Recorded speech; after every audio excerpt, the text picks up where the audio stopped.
inhliziyo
emini somandla thetha nempilo yethu utshintshe Thixo wethu the way that we're thinking utshintshe Thixo wethu the way that we're reacting sincede Thixo wethu our motives Thixo wethu kube zihambiselana nalo izwi lakho siyabulela ke Jehova nasemini sesikule ndawo thetha nempilo yethu egameni lika Yesu Kristu waseNazaretha we pray amen.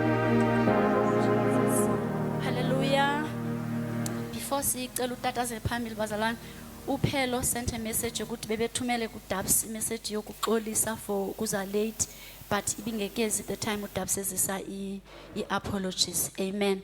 Cela ke sishaye izandla kakhulu and welcome utata eza phambili. Thank you. Singahlala phansi. Mandibulise omama otata abantu abatsha Sunday school sibulise ke naba sibukele online siyavuya ke abahambe kakuhle sibehambe kakuhle sithandaza ngabasendleleni ukuba inkosi ibe nabo.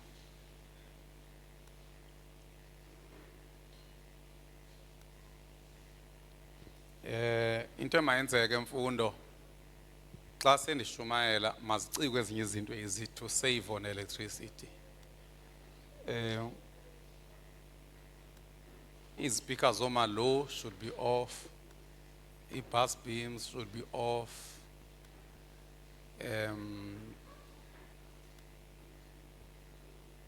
neziya speaker the worship team, they should be off. But ke ngoniqiniseka uba ndizoba fast in putting them on. Siyenza ke kuba sekule nkonzo ezothatha ixesha elide, so kufanele sisave umbane wecawe.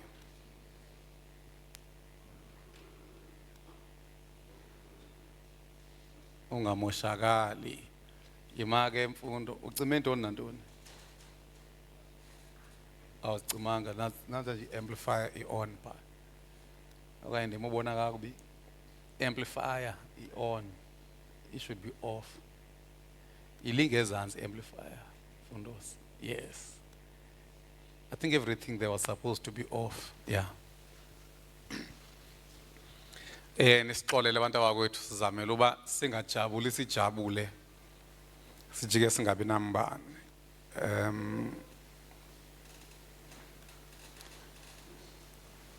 Ngobani abake ba invite abantu ukuba ba join ipage yethu. Cela baphakamisa izandla nagqibela nini. Senje umuntu ogqibele less than a month ago oku invite abantu to our Facebook page. Cela ke niqale seniyenze ngoku ke. Yenzani ngoku. Ninganibheka nje. Into yenzayo ungena pha kwi page masingene together. Ndira on sunscreen la. Fast.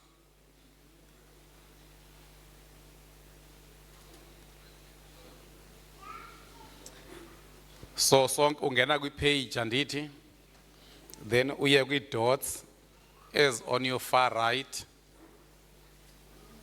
I-dots as on your far right. Omamalish bacela abantwana babancede. Andazi ke ngo apha kumivele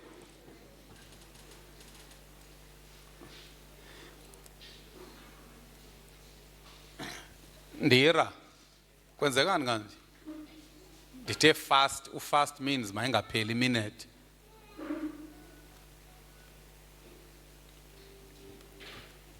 Ningaphinde niyenze loo nto. First invite abantu on monthly basis.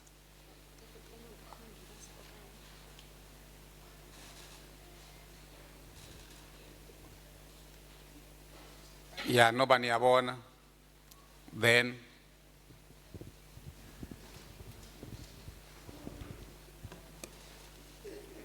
ungena kwi page nami ngathi ngizoba basengxakini. Ndikhawuleze ndazenza ungesta othile.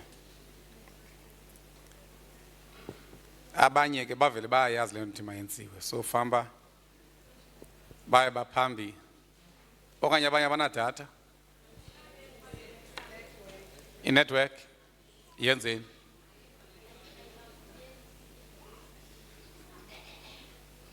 O kuba nako ingasavumi ngo. Yima nineziphi inansi networks? Ngo Vodacom. Inobukhona lo muntu asenza lento apha eSouth Africa. Straight. Ngeke kaloku ya ibe khona into nje. Okay, sizoyenza ke next time. Kona famba nje on monthly basis we invite people to our page. Okay, elake sivula iBhayibhile zethu. Let's turn our Bibles to 2 Corinthians chapter 11. 2 Corinthians chapter 11.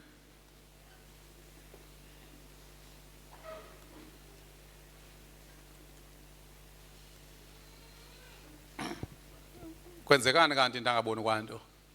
Verse 5. Nibo veni verse from the first verse bandawam, so that singabe silinde ixesha elide. Then you can scroll down to the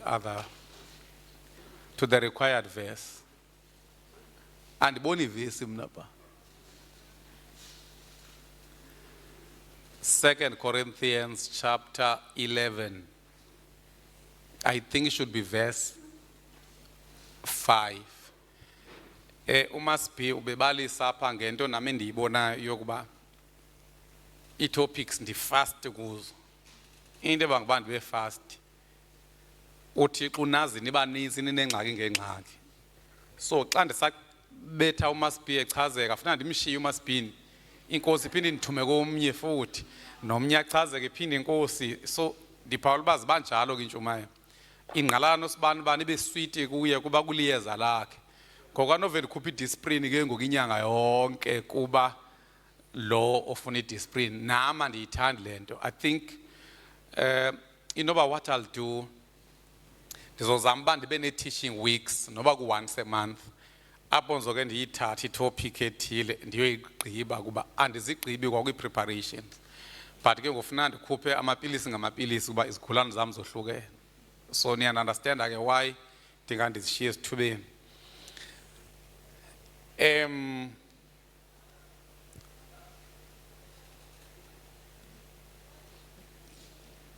Verse 6. Yeah, sorry, in verse 6. From verse 6.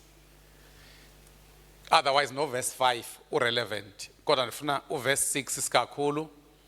Uthi verse 6, kungenzeka ukuba andilociko ekuthetheni.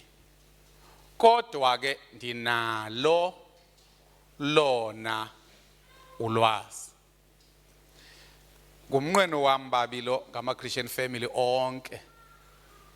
Ukuba noba umuntu wase-Christian family akakwazi ukucikoza, kodwa aqiniseke ngolwazi olu.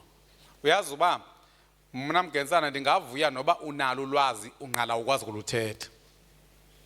Because ulwazi akululo olokuthethwa, lolokusetyenziswa. Bambalwa abantu abaphiwe ukuthetha lento bayivileyo.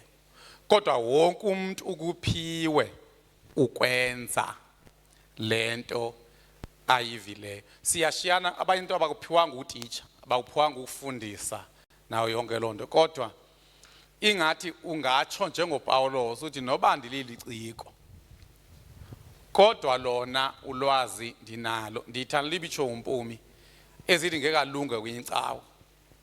Ibalulekile ubuyazi loo nto, andithi musanolunga kwezinye icawa. Kodwa ibalulekile uba uyibone uba le cawe ndize kuyo ngoku akho nto ndiyifumeneyo apha. Uyabona umzekelo ngokuba bakhona abashumayeli eningathi xa nibamamela online nifumane a lot. Nam ndimamela bona xa ndisiya kolusikisiki. Ndizama ukuveza le nto ethi uyakwazi ukuyazi uba le icawe ayikho nto ndiyizela apha. Nama abashumayeli bakhona abashumayeli endibabeka ecaleni kodwa bevele eTVini benemali, kodwa ngokolwazi endinalo they are not relevant. And ukwabona abashumayeli bazi groups, bagrupishana ngokuthanda kwabezinto. Kukhona abashumayeli abaziwayo uba ngabashumayela ngempumelelo, abantu ekuthiwa yi-prosperity gospel. Kube khona abashumayeli abangathi ngamagqirha abadila ne-prophetic, bayalithanda igama elithi prophetic. And once wathanda u-prophetic ngokuqinisekileyo uzawungena phaa kodeclare ekuthetheni izinto into existence, which is not the case. I mean siyaqhathana nje basingabantu.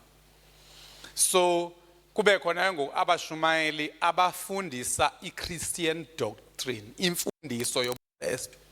Ngaba ke ngondifuna abo nibamamele bafundisa imfundiso yobuKristu eyame kwimpilo nemfundiso kaYesu kuphela. Mayibe confined to that. Ingabe usebucikweni bamagama. Makuqiniseke uba lo muntu lento akufundisayo athi imfundiso yobuKristu ufundisa impilo kaYesu okanye imfundiso kaYesu. Niyandiva ke apha. So aba abaprofetayo ngaba nangoku bathanda ukwenza lento ekuthiwa i-crossover. Khona into ekuthiwa i-crossover. I-crossover ke bazalwane andive ndingayithandi. ndiyayicaphukela. Akuve kuthiwa andiyithandi. Ndiyayicaphukela. Xa ndibone laa gama ndiyacaphuka ngoba ndiyathanda uba manditsho online so that abantu abandimameleyo bazi uba andikufuni ukumenywa kulaa nto. Andikufuni tu kangaba noba ndingake nditrende ngale indawo. Ethi i-crossover andiyifuni because andazi uba ndicrossa ntoni. Ndiyicrossa ndiyaphi. Kangaba abashumayeli xa bemenyelwe laa nto uvela qonda umuntu ovethi let's cross over to the other side. Aye phaa uyesu awela nabafundi. Then emva kwancukuliseke then you cross then nilile nitakatake.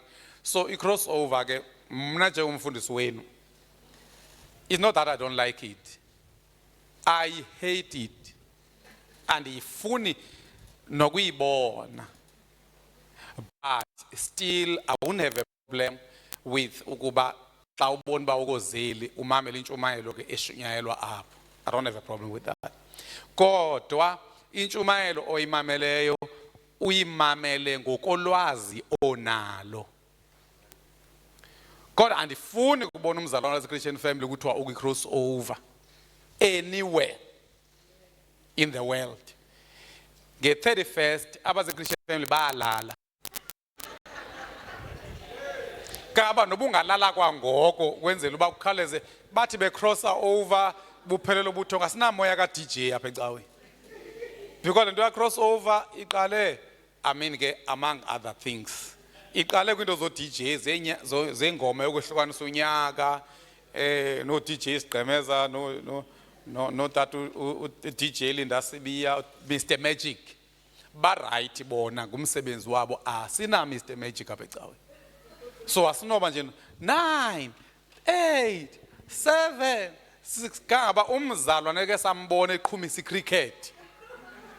Uzawuphuma apha ecaweni. Asifuni izicrickets, asifuni izicrossover, asohlukanisi anything. We don't even thank God kuba singene unyaka omtsha. We don't have to do that. Uthixo akhangathi we should thank him. Uthixo usinikela intsuku ukuze simsebenzele, simzukise. Every day is for us to bring glory to God and never to thank him. Never to thank him. Yabona ngonomtha uba ungathi umntana wakho ushiye uthi azapheke umngqushu nolusu njalo njalo. Uthi uyabuya uyakubulela ngoba umnike olusuku. Akaphekanga nenye. Into ebalulekileyo kukuba intsuku uThixo akunike zona utsho njengoYesu. Ku-John 17 verse 3 uthini uYesu John 17? I brought you glory on earth by finishing the what? Itsho ngesingesi anombumba imilomo uthi mpembu. Kusho nje uzuthetha nyani. Uthini uYesu? Is it verse 4, verse 3? Verse 4, sorry, madawethu. Amavesi ndiwathi kancinci namhlanje. Uthini? Ndibubonakalisile ubungangamsha bakho ehlabathini. Ndiufezile umsebenzi ondithume wona. So each and every day uThixo unika wona kuba qhubeka nomsebenzi akunike wona. Hayi unilibela kubulela lapha. Asifuni cricket eChristian family. Le mali yecricket ifake usacrificial. Akho cricket nge-31st Christian family wonke ulele. Uba kwenzekile wa curious ungazibukela ke le midlalo ye-crossover. Omnye umuntu ke angazitsho izinto ezinhle ezivela kwi-crossover andizuyiphikisa loo nto kuba nasemidlalweni solo zikhona i-benefits uba fit. So if something ingumdlalo it doesn't mean it has to be negative. I've got nothing negative kakhulu ngayo in terms of the benefits. Cha ikhupha abantu abadependent kuba prophet because kuthiwa ngalamina mbova i-prophetic message which is nonsensical. Sina prophetic message Christian family. Every message is prophetic if the message is God inspired. Seven. uYesu uthini ngensuku azinikwe nguThixo? Okay, vezani isingesi.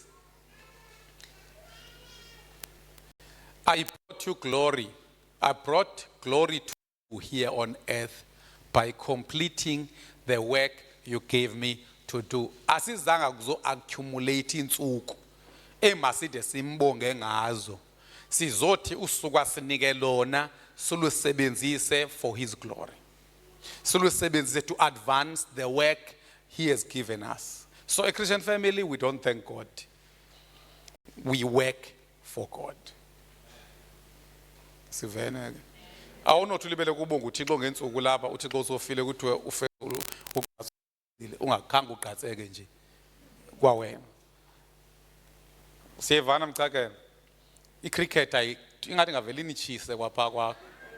Ichise umzi. Siva uyothi kutshe xa bekuthini. Xa umenyiwe asiyi kwasentweni ezokwahlukanisa unyaka.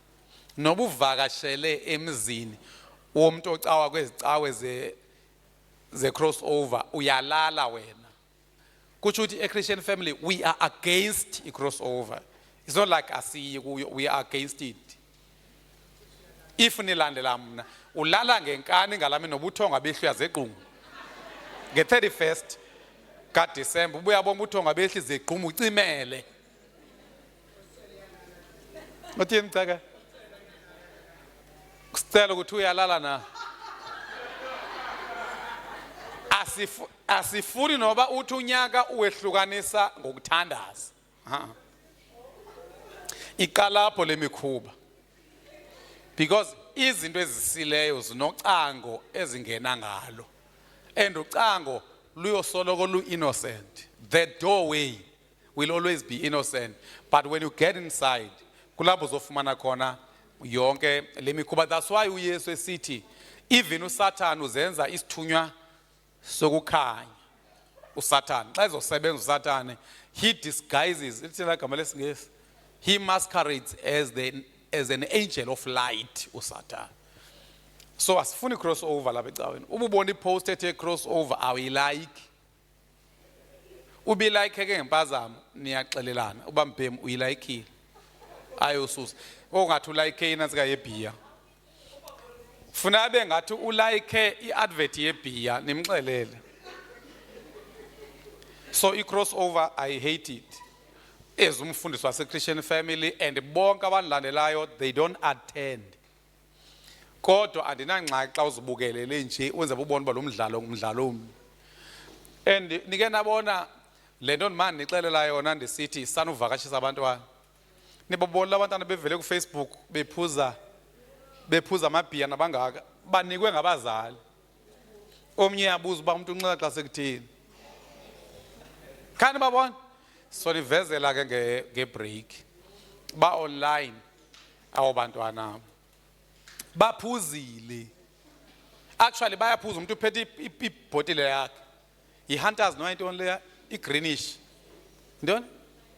Nanso uyazazi ulwa. Uthi i-flying fish. Yima kaloku nongayazi into okanye sibeke kakuhle sithi ulwa uyazi ngayo singathi uyayazi.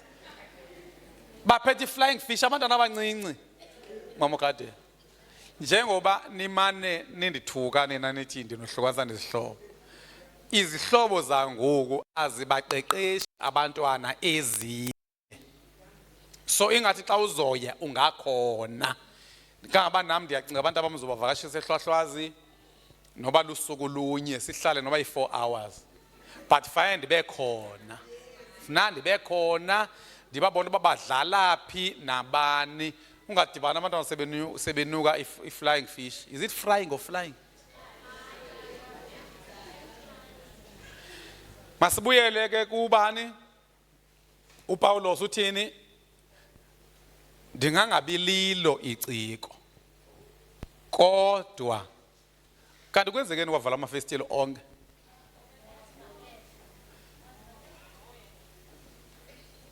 Okay, ndanitheka lo mafestile nje funa uzanye ba service but ke we shall work on it. Usicishe make sure that you contact relevant people as of service on festival before the end of this week. All right. Kungenzeka ukuba andilociko ekuthetheni kodwa ke dinalo lona ulwazi iye yacaca lento kuni amaxesha ngamaxesha naphansi kweemeko ngeemeko. Kusho ukuthi uPawulos ubabonisile abazalwane bakhe uba unalo ulwazi. Ndithi ke abazalwane base-Christian family, be a quick listener. Funa ulwazi kangangoko noba uzukwazi kufakaza, naba awuzukwazi kucikoza ulukhupha olulwazi. Namhlanje ke ndifuna sizothetha ngento efanele uphume uyazile. I think i-sessions noba ziyi-3 or 4 kule nkonzo yethu sizothetha about understanding fasting. Ukuqonda lento kuthiwa kukuzila ukudla. Ukuqonda, understanding fasting. Ukuqonda ukuzila ukudla. Kuthini ukuqonda ngesizulu? U-understand nomtha. Unomtha isizulu sakho simanga siyaphi na? Hayi ungeze kunomzulu unomtha akayo-interpreter shame mnta abantu. Ukuqonda ukuzila i-main topic yethu. Kenzo ithetha ukuzila. Sithi ke ngowena zamela uba ube nolwazi lwale nto zothetha ngayo. Uyazi xa ungenayo ulwazi awuyazi into e-right nento e-wrong. Everything that sounds good, everything that is beneficial becomes right to you. But ke phansi kwale fasting ndifuna sizama uqonda fasting. Kubi ukwenza into ongayiqondiyo. Ulambe apha uthi ufeyinte kanti awuyazi kwale nto yenzayo. Sikugalele ngamanzi naxa bekubuza uba yintoni libuyenza ubuyenzelani ube ungayiqondi. But sizayiqala ke lento yoqonda fasting sobane subtopics. But funa nazi context. So i-subtopic yangoku ithi religion versus believing. Inkolo iqhathaniswa andazi singathi nokukholwa, masingathi nokukhonza, masithi nokukholwa.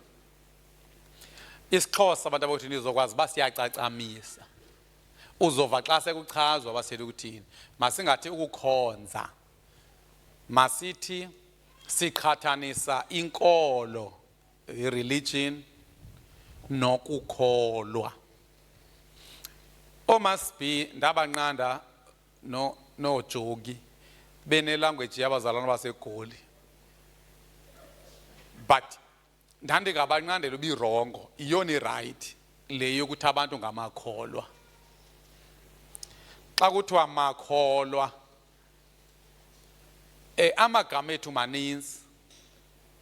Singamakholwa, singabazalwane, singabangcwele. Eli gama lithi makholwa li right qha lisebenza liyadelela. Kodwa ingathi ngenxa lomsindo ondiwuva ngoku liyofuna libuye. Eli gama lithi makholwa. Nizobona ke xa sesijonga umahluko phakathi kwenkolo nokukholwa, between religion and believing. Sithi ke singamakholwa, then ngesingesi believers. Kanti nithule nto mamqamsa? Sibe ngabazalwane, ngesingesi brethren, okanye brothers and sisters. Number 3, sibe ngabangcwele, saints. Kabe nqabile lamagama ude umvu umuntu ngwangumzala amaprinsana ethi it's not that I'm a saint. Hayi wazi wamatha umuntu. Bazama le humility edlalwayo.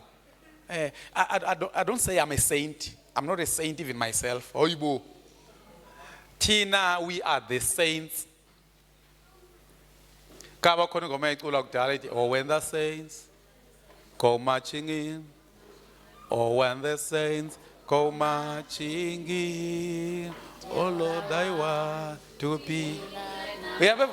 abangazange bayena kwi-Sunday school bathule bathi inkomo mni leyo. Basaxakiwe abantu ba inkolo mna yakumama wakho uyombuza uba wakutheni wavele wakucawisa ecawa nje mbu okoko. So singobani, we are saints, we are believers, we are brothers and sisters or brethren. Ubathandekayo, yeah. Beloved. Leli pelinye siyawalanda ngamagama ethu. Boys. Boss. Hayi ndiyiva le yanto. Ponzi.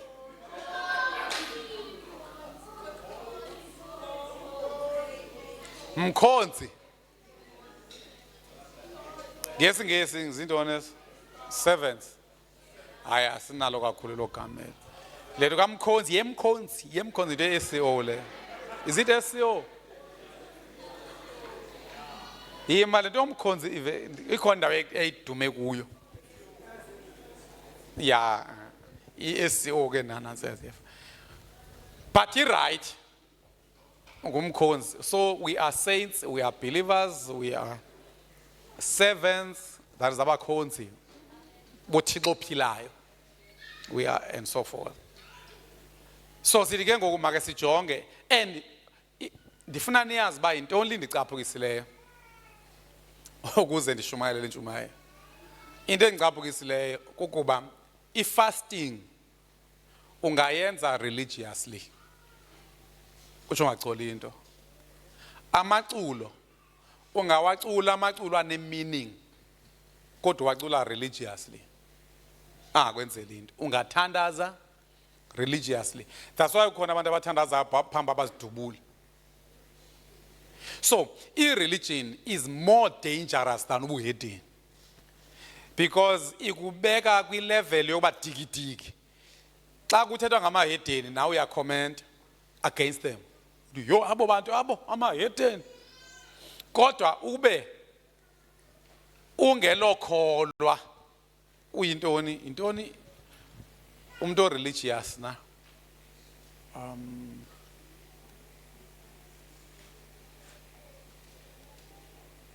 like Pharisees, they were not believers, but babezeza into bazizo zintoni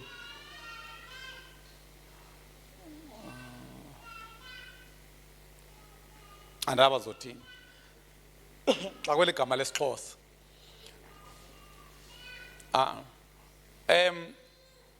ndifuna umama ndide ndicacise laa nto nogogo bayive. Ndizama ukuthi gogo abafarisi kukhona indawo uYesu apho enza umzekelo phakathi komfarisi nombuthi werhafu.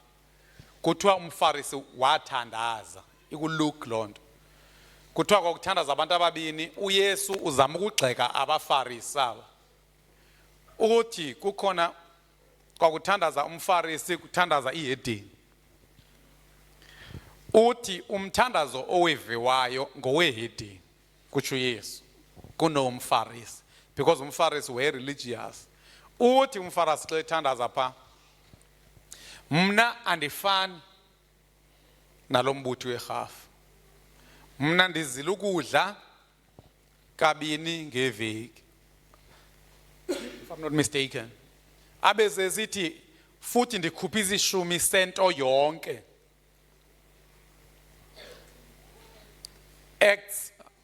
Luke 18 phako verse 12. Ndizama ucacisa ukuba religious. Ukuba religious kukuba ube necawa kuyo wenze zonke into ezenziwa kulo cawe uthobele umthetho walo cawe ube nobuhlobo nabazalwane balo cawe uthembeke uzo zonke izinto eziright. Uthi kuthiwa pha amadoda amabini enyuka aya endlwini kaThixo. Baya endlini kaThixo abantu. esiya kuthandaza. Enye yayingumFarisi, a religious person. Enye ingumqokoleli werhafu, umqokoleli werhafu. Sada ngoba intoni? Lihedi. Thank you. Sada ngoba intoni?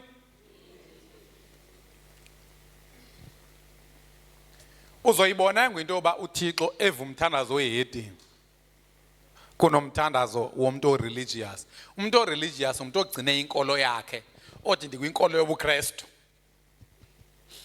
Sithi ke yena umfarisi wayemi ethandaza esithi, and umuntu oreligious uyathanda ukuphakama.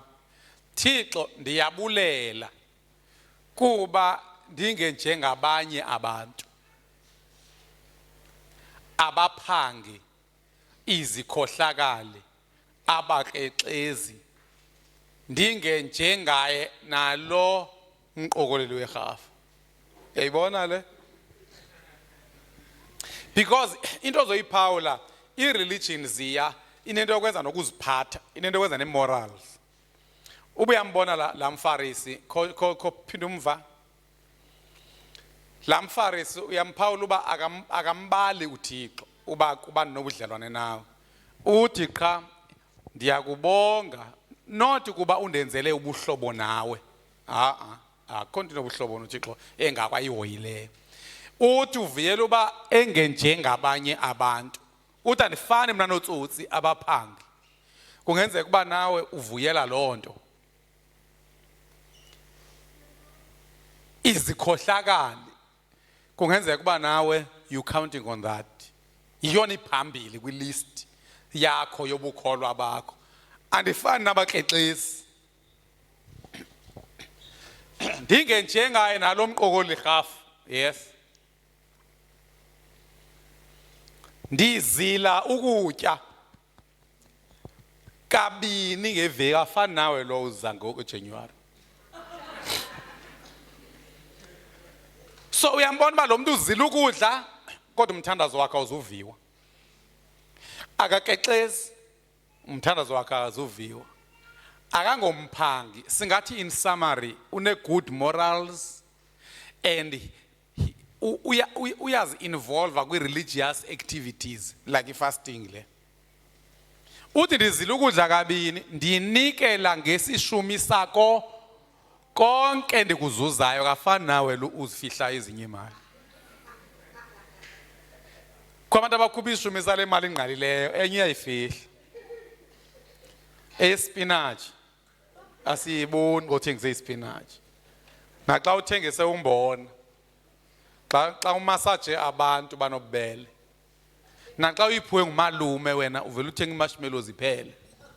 Kodwa uthi lo ndinikela isishumi sako konke. Akathi ndinikela isishumi sonke. Cha, because khona umahluko phakathi kokunikela isishumi sonke. Xa uthi unikela isishumi sonke, kuthetha uba accurate, ukhupha exactly 10%. Kanti xa uthiwa izishumi sako konke, it means uba ukhupha 10% wento yonke oyifumeneyo. Kusho ukuthi lo muntu lo is ticking all the boxes, but still the guy is a religious. Ukwi-religion akananto yakwenza nokuba akalokholwa. Niyacacelwa ngoku lo religion zama umcacisa. Uyabona uba ungacingela ubu right kanti wrong, because lo muntu une-confidence qinisekile. Unantoni? Usho nje uba ndikrexezi, veza pha buyumva. Okokuqala nje unjani, akafani nabanye abantu, abaphangi, izikhohlakali, abakrexezi, nanjengaye umfarisi lo okanye akajoli njengawe ongajoliyo and all that, and you are counting on that. Aphinde athi andishiyeki nalapha emalini, andingomthando wemali, nesishumi ndiyasikhupha, nakwi-fasting ndiyaya. Umuntu onjalo nje angazibona right. Uthi ndizila ukutya kabini ngeveki, ndinikela ngesishumi sako konke ndikuzuzayo. Ake sijonga pha kuni ke, nina ninikela ishumi sako konke ndikuzuzayo. Abantu abaninzi bakhala kum xa ndisithi mabanikele isishumisayo nalanto engathandekiyo. Niyayiqonda into engathandekiyo? Mamalish niyasikhupha isishumiselo engathandekiyo. Hlebelanani madoda andifuna ukutrenda. Ndikhathele ukutrenda kuJanuary, ithanda uba kuJanuary le nto. Izishumiselo se-claims ezingathandekiyo. Ngoba ndibe diplomatic enough, ngeke ndibe obvious noba ndiyatrenda. Izishumi santoni? Uthe laa mntu ukhupha izishumi santoni? Sako konke akuzuzayo. Le nto yakho vele ube sure uba uzokhupha isishumi strictly somrholo, uyigqithwa nakulaa mfara songazange aviwe.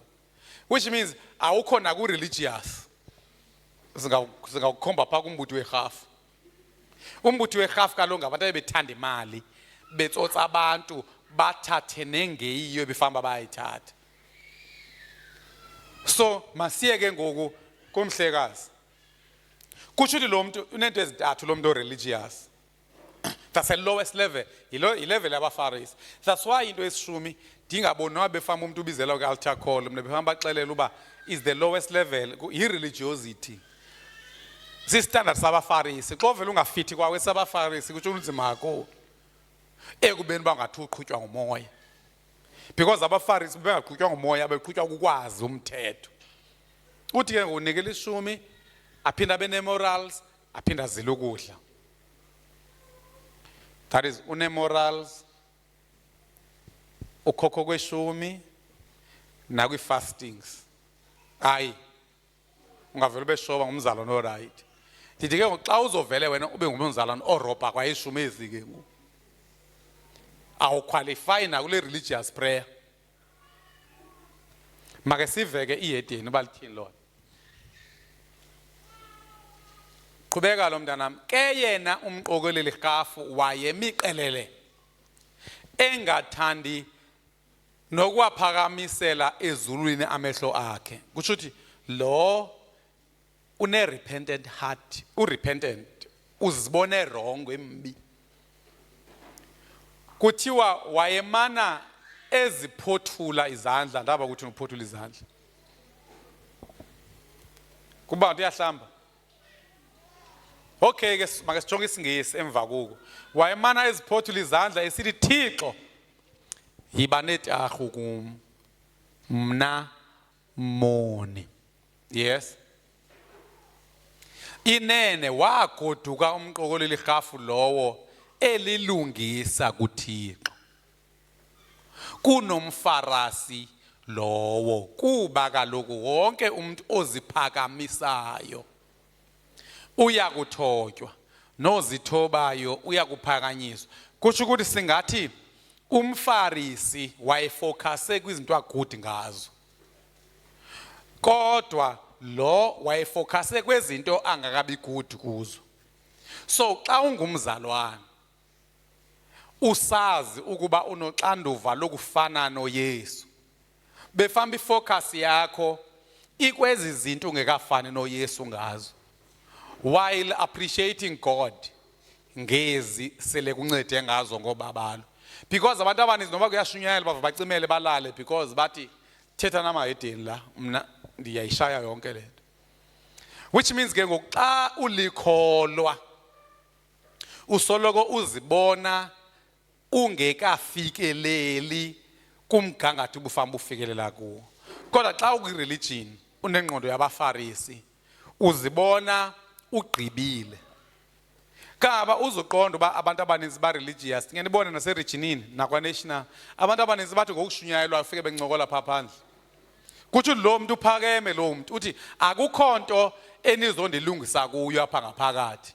Kodwa umuntu olikholwa ongekho religious usoloko esazi uba kukho lento arongo ngayo, kukho lento afuna ukuva ukuba uThixo akamenelisi ngayo. So sithi ke abantu abangamakholwa ngabantu abasoloko besithi badinga ubabalo lukaThixo yonke imihla.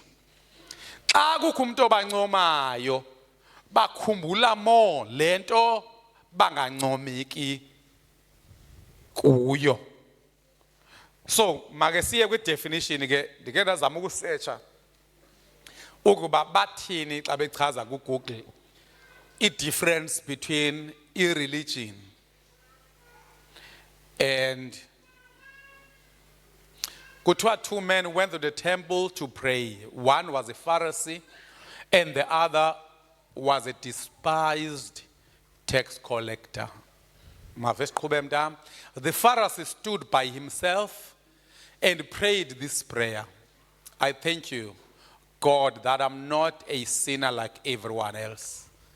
For I don't cheat, I don't sin, I don't commit adultery, I'm certainly not like that tax collector.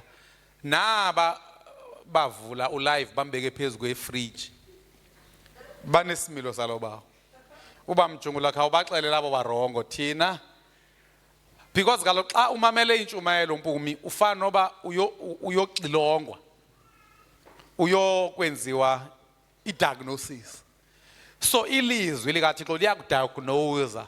Akekho umuntu okalala diagnose.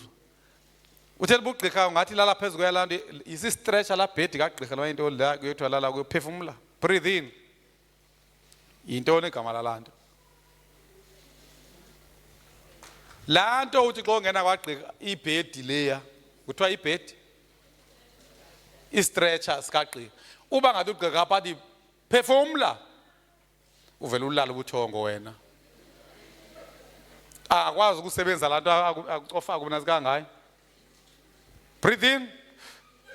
Tsala umphefumulo bathi nogqirha batsho kanjani nabesingisi phefumula.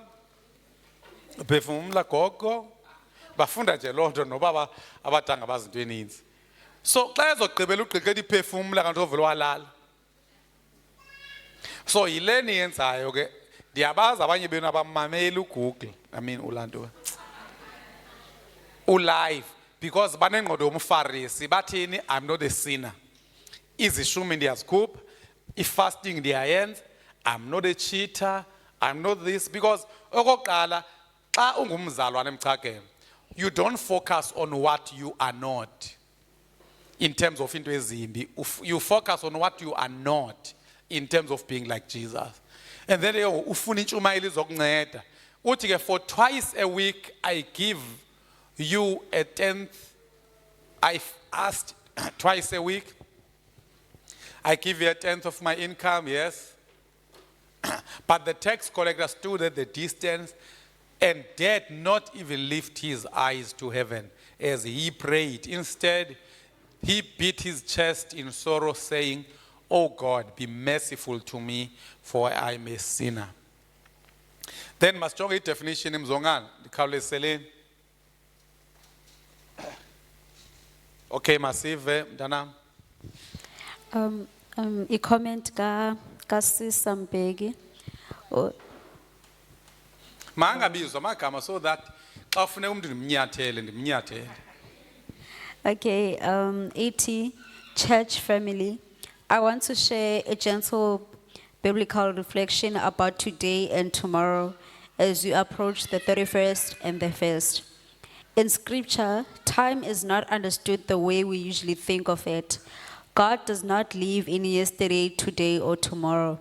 He lives in the eternal I am. Exodus 3, verse 14. For us as humans, yesterday is memory, tomorrow is expectation. But only the present moment is real. This is why Jesus said, do not worry about tomorrow, for tomorrow will worry about itself, which is Matthew 6, verse 34. Not because tomorrow is evil, but because tomorrow does not yet exist. Only now exists. Paul confirms this when he says, now is the day of salvation.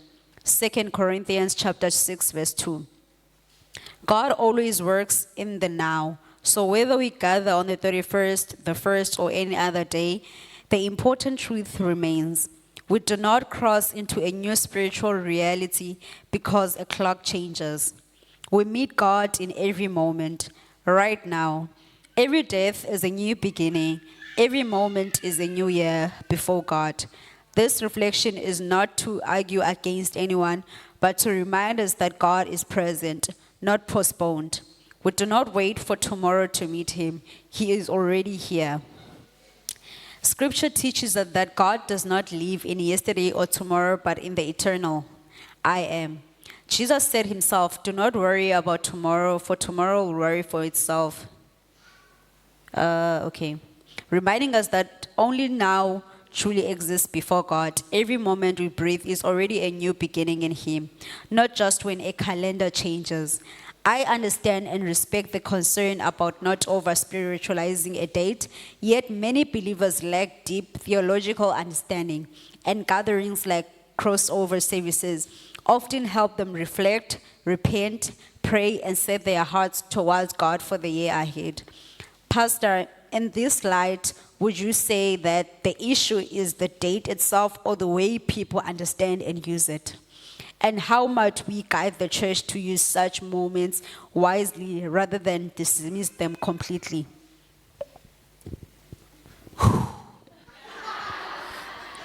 Abantwana abangafundanga sicela bafunde because ogogo abangazange bafunde abayivanga ngoyonke lento andithi bogogo. Andithanda ihlekisa ngogogo ngo. Qha ndenza umzekelo uba wena ungekafundi usose ufunde kuba asizuyitolika yonke. Kubalekile ukufunda abantwana wazi isingesi. Naxa ufakaza akha ufake noba nguso sususho isixhosa sodwa nobuthi I mean amen bazalwane I mean uYesu uyabuya I mean so that akufumana. So uthi ke lo muntu bebhala gogo utsho into eninzi ngubani ongakwazi ukuyisummarize. Umgenzana umuntu oqhela utolika ngeke akwazi abantu bakwazi utolika ingena ukhawuleza into engqondweni yami. But ke unombuzo othi ekugqibeleni ingxaki yami lusuku nokuba yilendlela abazalana benza ngayo. Ndingathi xa ndimphendula ingxaki yami andikwazi ukuyohlula because ingxaki indlela abazalana benza ngayo ingenxa yosuku. So andinokwazi ke ngokuthi lusuku okanye into ndingathi yiyo yonke lanto yenziwa crossover. Andifuni kwa date le uba iqapheleke mntakaMbeki. Ndiyitsho ke ndi-address amakhament am endifuna alandele mna ngendlela endicingela ubuThixo ufuna ngayo kuba like uthi lo tata bethetha apha uThixo in the now tomorrow into engakabikho and so forth. Yeah, ndizama ukuthi ndiyangqinela nayo yonke into ebeyitsho. Then ke kumbuzo wakhe ndonqena ukuba too deep because xa ungumfundisi mos udila nabantu abakwi-class ngee-classes kufanele ube blunt because uba ke na theological i-theology ingxaki yayo kukuba isoloko abantu be-theology bawunqena uba straight basoloko be-reservele the other side as well basoloko becinga nangelinye icala. Ubuke wathi kumntu we-theology mhlophe uvela athi what about elaa cala limnyama ungalibali uba likhona kona icala elimnyama. So andifuni ke kuba theological xa ndidila nabazalwane. If I was in a theological debate bendizomphela olunye uhlobo kodwa ngoku ndithi ingxaki yami yi-31st ukuba yenziwe special. Ithi inkolelo yethu ndathi xa ndandiqala ukuyikrasha lento for i-Christian family ndaya kwimeko ka-Eva kwimeko ka-Abraham nomkakhe. U-Abraham wamthembisa uThixo uba uzoba nantoni? Uzoba nonyana. Yintoni eyahenda umka-Abraham ukuze athi u-Abraham mangene azeke laa mfazi omncinci? Lixesha.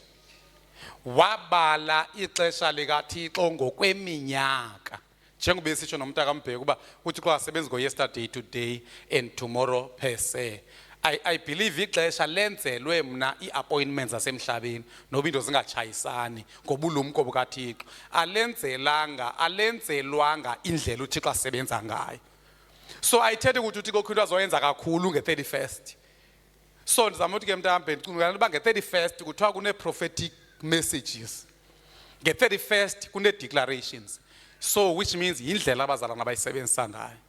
But ke ngoku uba bewungathwanga 31st bingazusetyenziswa lana. Hezini ndidibanisa yonke ndiyigugule. So sithi ke ngoku usuku langa 31st abase Christian family baliqaphela. Udla amapiliso ubuthongo. Uwathatha ngo3. Ukwenzela ba abe kusebenza kuthi kubethe u7 akuthathi. Mamalish. Kuthi kuqhumi crickets. So lele so ndicinga uba ndizamile ukumphendula nina benisiva isingesi andizama ukumphendula ndiyavumelana naye ndithi ke into yoba ndiyizonde kakhulu kukho abazalwane abathi oko ndafuna abantwana senina 10 years ngoku bamsola uThixo ngenxa umbalela iminyaka omnye uthi neminyaka emihlanu ndifuna umsebenzi ube bengakhange abale iminyaka sathe Christian family asebenzisa iminyaka xa sidila noThixo siyayisebenzisa iminyaka kwi-affairs zasemhlabeni but we don't operate kwi-reality yalapha emhlabeni sithi uThixo kukhona into ekuthiwa yi-God's appointed time ngexesha elililo likaThixo sisebenzisa loo language leyo language iyayigcina ifaith. So ke ngokuba uzomana usehlula mamalisha uba ndagqiba unyaka wentonto ndagqiba unyaka wentonto ndagqiba unyaka wentonto yile ezokubetha kwinto ezininzi in dealing with God because uThixo uYesu bamlinda wazomveza ngeappointed time nale kuthiwa siyilindele kaYesu obuyayo uThixo ukubuya kwaYesu akakubali ngokweminyaka ukubala ngoke-appointed time yakhe. That's why esitsho uPeter esithi God is not slow in keeping his promise but he is patient with you because he doesn't want anyone to perish but wants everyone to be saved. Is it 1 Peter 2? I'm not sure.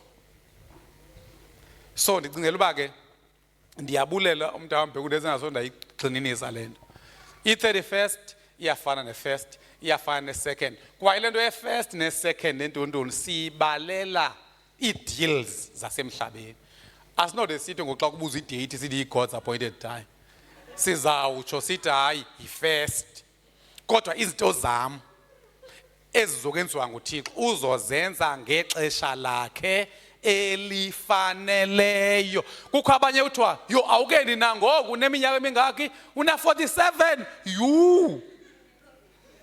uAbraham ube nomntwana ena 100 years uSara isibeleko sakhe sesingasasebenzi nomzimba kaAbraham songasasebenzi kodwa uAbraham ifaith is based on God's appointed time not on earthly dates kwikhalenda la yamaRoma.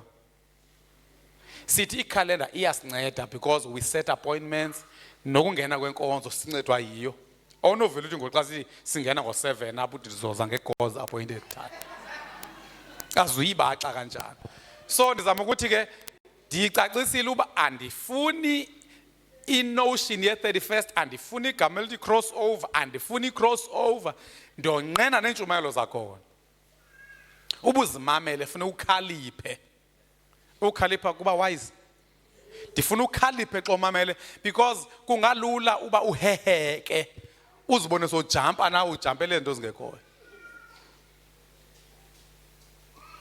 The Lord isn't really being slow about his promise anti into yokubuya kwaYesu bazalana falani icinge ngokuzotshiswa kwabantu. Ukubuya kwaYesu sisithembiso sethu thina makholwa sokuba ikhona imini esizophumla ngayo kubo bonke ubunzima kukhona imini apho sizophila apho ngekho sono kukhona imini apho sizohlala noThixo so sisithembiso esiya so susoloku soyikisa abantu udulibale uba you are the beneficiary of the second coming of Jesus. Kuthiwa the Lord isn't being slow in keeping his promise as some people think. No, he is being patient for your sake. Kungenzeka uba uYesu engabuyi njengenxa yakho use-religious you are not a believer. Kuthiwa ke he is being patient. He does not want anyone to be destroyed but wants everyone to repent. ufuna wonke umuntu aguquke. Le ndithi ke xa ungumzalwane awuyeke ukusoloko uzithatha ngobu right. Awusoloko ukimood yokurepent. Seshumana ixesha elinganani iintshumalo zam ndifuna zibe ngo-1 hour 30 minutes. Ndiyeka noba ongathi kuse-TV, ongathi ku-Generations. Uba ke lafika ixesha ndiyayeka. Nike nibone nase-court to court adjourn. Nithule ntoni ngondimpiwe? Kuthiwa sendishumayele 55 minutes. All right, ya ihamba kahle. Ke inkosi ayikubambezeli ukuzaliseka kwesithembiso. Ukubuya kwaYesu sisithembiso samakholwa, hayi ukuqeshwa. Hayi promotion. Hayi ukufumana imoto. Sinesithembiso sokubuya kwaYesu. Kuthiwa ke isithembiso esenzileyo njengoko abanye baba kunjalo ntonje ininyamezele kuba ingafuni kutshabala lemuntu. Koko ifuna wonke ubani afumane ithuba lokuguquka. Xa kushunyayelwa ubuguquke. Every day kushunyayelwa. Andenza nganto mos.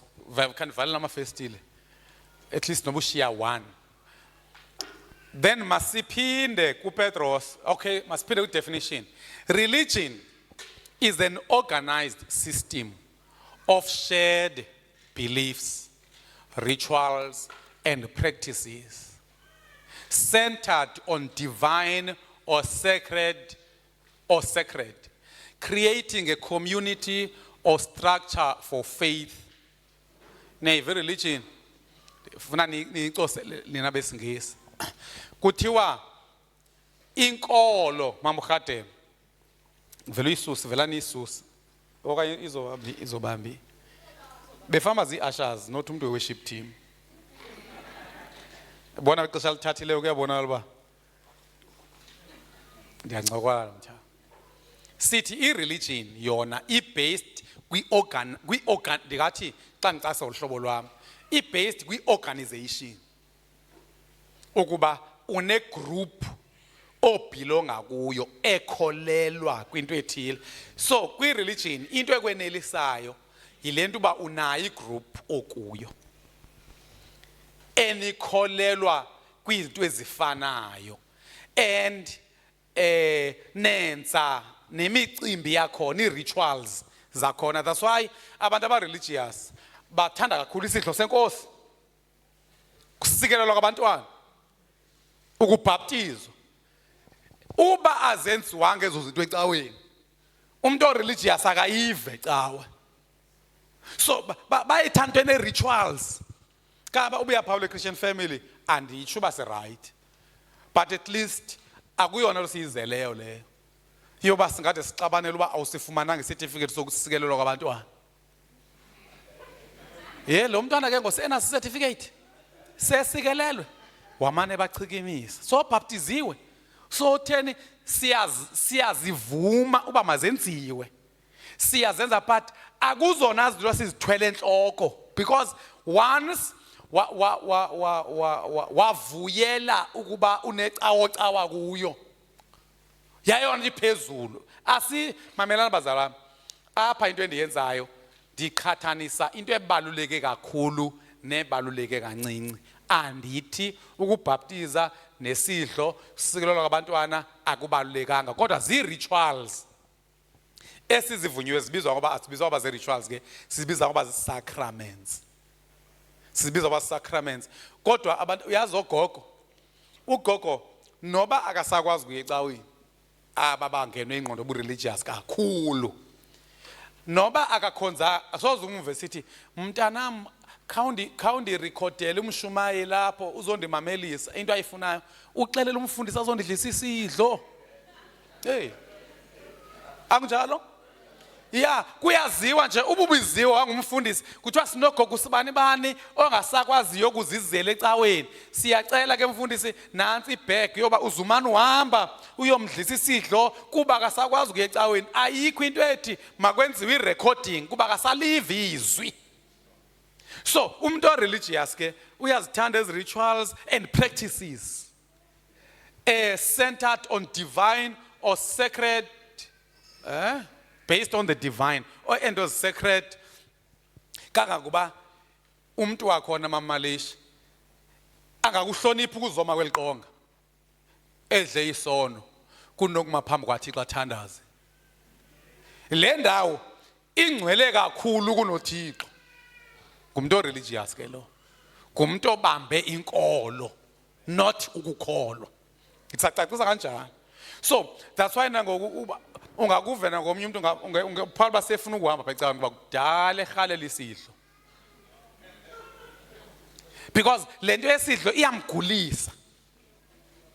Kwaxa kudliwa isidlo makucula ingoma ethile uba iculwa ingoma ethile uyafa. So abantu ba strict ekulandeleni indlela bayazi uba sizophakamisa umshumayeli simphakamisa ngengoma esecilongweni. Ungamphakamisa umshumayeli ngechorus. And uba ngabe uzoshumayela afuna ukucula ingoma kuthiwe abantu abakuthi makasiye kuThixo. Akasiyeni kuThixo. Siyocela uNatseka News. Yeziya House News. Yawa. So I relationship yabo noThixo I based kwi activities nezinto that they observe. Ndingathina I focus isezintweni ezenziwe ecaweni kuna kuThixo. Uyamphawula lamhlekazi ubunamabhongo okuba uyasikhupha isishumi. Unamabhongo kuba uyayingena if uyayenza fasting kabini ngeveki. Unamabhongo kuba andibulali andithini ayinanto yakwenza nesiqu sikaThixo. So ndifuna ke ukuthi xa ndicacisela indlela ehluke ngayo nizoyibona. Kuthiwa ke creating a community and structure for faith. Thanda icawe yakhe. And icawe yakhe uyithanda kubi icawe. Yile nhlobo uPaul uba ke nabaninzi ecawe niyavuya. Uba ke nambalwa akavuya umuntu religious. Uthi yobe sibabini qha inkonzo ibibanda. Because uyabeliever kwi structure ne community. Ukuze uzibone basokholwa kakuhle, awukuvuyela ungena inkonzo nembalwa. Because ithetha uba uzolinikwa ixesha lokuthetha apho. Uzokwazi ukuba ufellowship nabazalwane on personal level. Because I-satellites zethu umzekelo. Ndathi mna uba ke night 10 ziya nibaninzi. Because once night 10 kulula uba ningaphuma ukho ngambulisanga. Kanti satellites into ebangibasakha iholo enkulu eMthatha asifuni nigcwalise la holo. Iholo yaseMthatha yakhiwe yankulu ukuze xa siyile. Nivela chu. Yintoni injongo yeholo zethu ezinkulu akokuba kugcwala abantu. Nivile abantu basengele. Xa ningene nabahlanu pha yile njongo yase Christian family because sifuna xa senizofika basibaninzi nifike seniyifamily nina ni more close. So iholo yase Christian family ayinkulelwa ngubigcwaliswe ngabantu abangena apho. Inkulelwa ukuba xa kuvakashe nabanye babe accommodated. Andifuna umuntu ozohamba ethandaza lapha ethi Thixo bagcwalise, Thixo bagcwalise. Asina ngxaki xa begcwala kodwa sina umthandazo ospecial wokuba mabagcwale. Kuba noThixo akanawo umthandazo uba ube bethu uyathandaza maligcwala izulu. Into ayifuna uThixo bafunela kuye not ezulwini. Uyakhumbula noYesu uthe ndimi indlela, ndimi ubomi, ndimi inyaniso. Uthe akekho ezulwini ngaphandle kwami. Uthe akekho oya kubawo. So kutsho ukuthi abe religion bathanda izulu bona. Basuka ekuthandeni iholo yecawa. Uyabona ngubanga uthwele iholo yecawa imke nomoya. Nongazange wanikela kuyindlela ningayilila. Oh yini ba iholo yethu. Kwalo xesha uThixo wethu akemkanga kwanamoya usaphelele. So umuntu religious ukhutywa izinto ezingakhubekisiyo. Uyazi uSathana akasikhubekise enze kube kutsotso zobulala amafestile apha thatha izipika. Abaninzi bangafa. Ngoku ungancunculwanga kwathi. So uba nomoya ukuthanda istructure. Kaba nomfundisi umjungula xa engathi akabacengi uthi noma bangahamba uthi ufuna siphunga ukuthatha ngoba sesibaninzi kakuhle ibiseyazi banhle ifoto zethu. Bese ziyazi banhle ifoto zethu kwavele kwabanda ke ngo ubushushu becawe busekugcwaleni ukwestructure kuthiwa ke while believing, hayi ndiyichazele religion, ndiyichazile. Sithi ke asithi irongo into, sithi ayibalulekanga ngaphezu kwe-believing. Then while believing or faith is the personal, internal trust and conviction in something. Faith yona kukuba nguwe wedwa okholwa kulento, o convicted yilento, oqinisekileyo ngalento wedwa. So kuthi ukuthi i-religion iyathanda ukuhamba nesininzi ne-structure sakhona, because yi-group yabantu, amabutho. Kanti xa sethe nge-believing, kuthi i-believing injani yona? Okanye faith is a personal. Kusho xa kuthiwa mama Somaxhama uye ecaweni, uya wedwa. Uzazi pha ecaweni uyokhonza uThixo wakho wedwa. Nomnye umzalwane uzokhonza uThixo wakhe wedwa. Nomnye uzokhonza uThixo wakhe yedwa. Nomnye uzokhonza uThixo wakhe yedwa. Size kuba sesifike sadibana ke ngokuthi we should love one another. Then ke ngoku sibonakalisa uthando to one another because singabantwana bomuntu omnye. Kungenjalo siqondene noThixo. Noba ungakhutywa ngubani ngeke uphume ecaweni. Xa ungekho religious, umuntu ophuma ecaweni nxa ukhubeka ngumuntu o-religious because bambhidlizile kwi-structure. Kanti umuntu ebevelisazi uba e-Christian family ndize kuThixo apha ndodwa.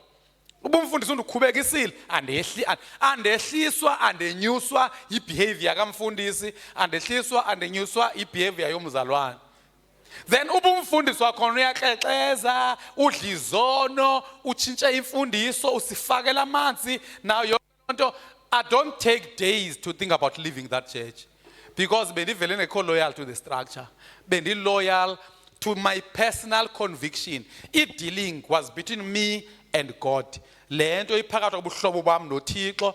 Umfundisi makandifundisa uba ndingandihlobana njani ngcono noThixo. Uba ndifumana into noThixo, qha into esenza siyacula unoyana, sishona ngapha nangapha, sidle emva koko kamandi sixhela inkomo, sixhoma ngodonga, sixhoma inkomo pha elicingweni.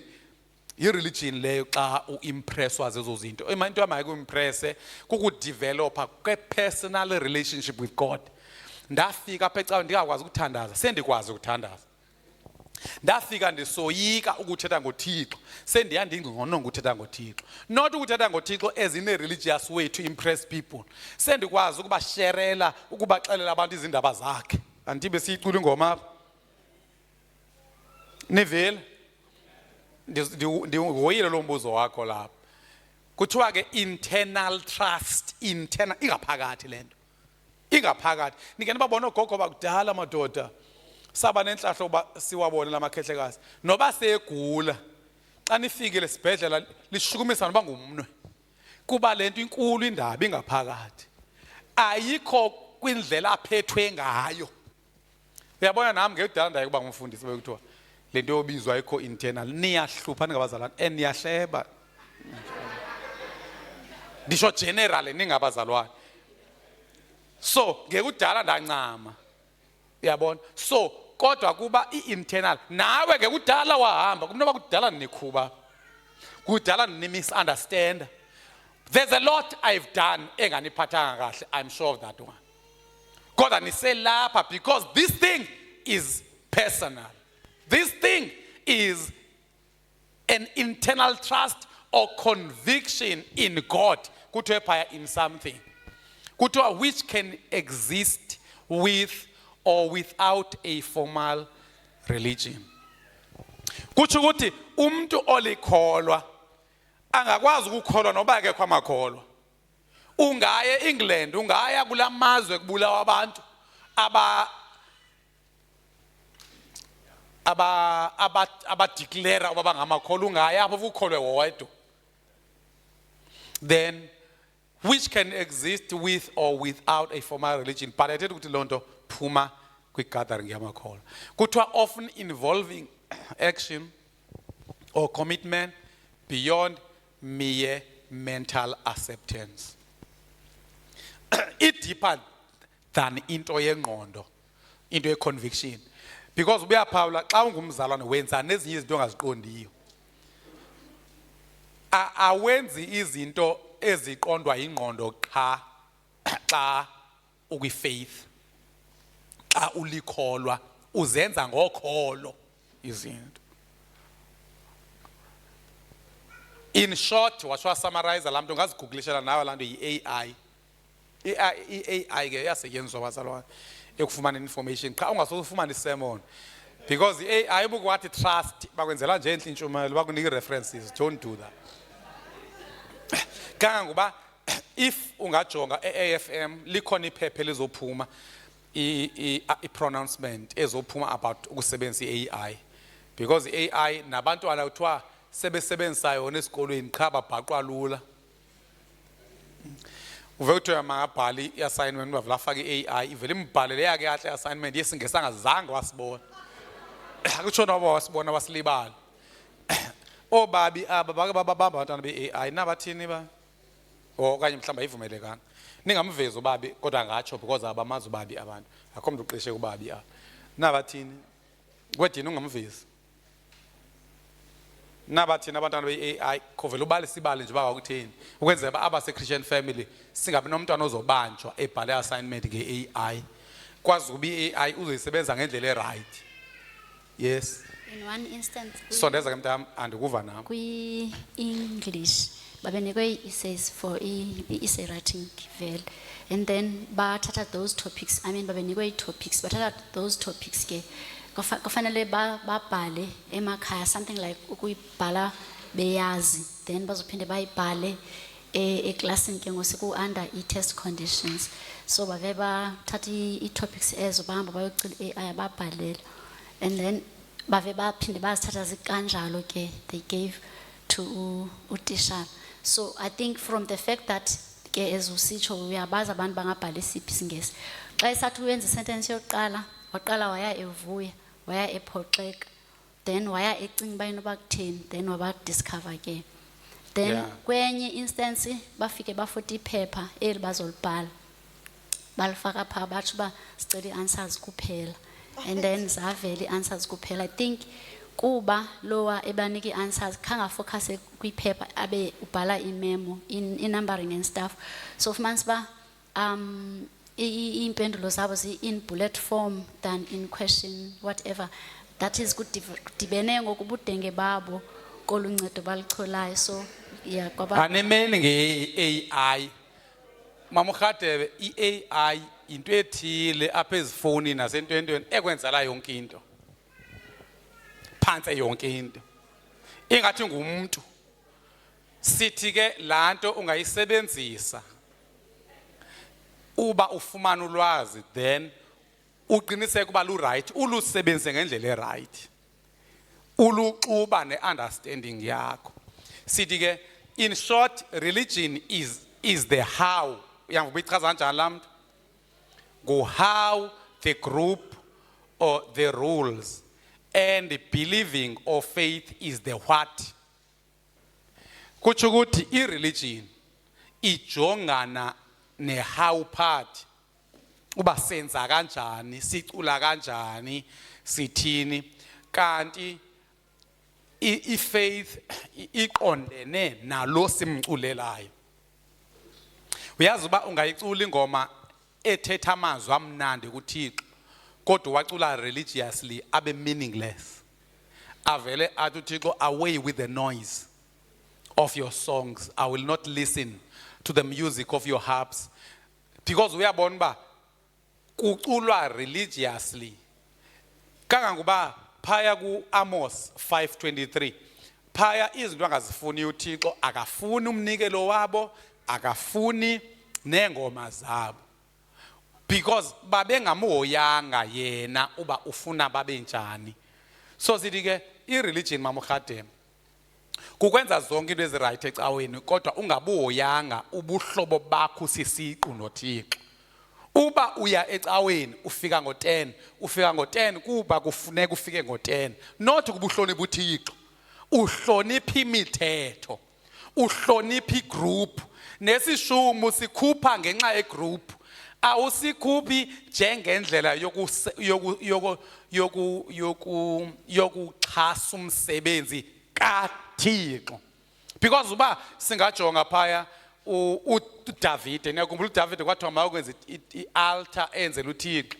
uDavide kwakhona umfo othi ndizokunika umhlaba mahala ndibe sendikunika nenkomo yokunikela kuThixo. Kuthiwa wathi lo uDavide, ndingayenza kanjani into yoba ndinikele amadina atshisiweyo kuThixo wam ngento endingadlekanga yiyo. Sithi ke ngoku i-religion is about rules and groups, kanti i-faith or i-believing is about the relationship and the person uThixo.